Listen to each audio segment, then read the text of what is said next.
घरची लेगीत नाका पळोवन धांवताच हांव सामको एकटो पडला म्हज्या वांगडा कोणूच आसना गांवांतले सगळे सुणे म्हज्या फाटल्यान लागतात म्हाका भोगतात म्हाका तांचो सारको भंय दिसता उपकार करून तुमी म्हाका कुत्र्याचें रूप दियात साधू महाराजान आपले विद्येच्या बळार हुंदराक कुत्र्याचें रूप दिलें हुंदीर खुशाल बिरीजान पडटालो हेवटेन तेवटेन माजराक धाडोवपाक ताका खूब मजा येवंक लागली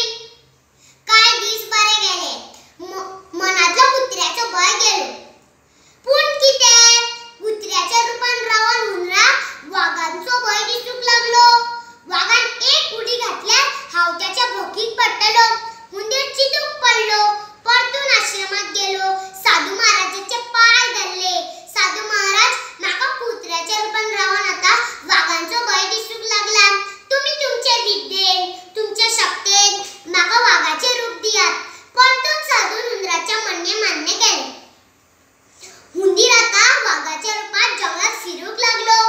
ताका पळोवन जंगलातली हेर जनावरां भिवूंक हेवटेन तेवटेन धांवूंक लागली हुंदीर खुश जालो कांय दीस बरे गेले एक दीस एक शिकारी जंगलात आयलो शिकाऱ्याक पळोवन वागाच्यान म्हणजे हुंदराच्या पोटान गुळो आयलो तो सामको भियालो धांवत पळत खर्शात एकदाचो साधूच्या आश्रमात आयलो स्वामीजी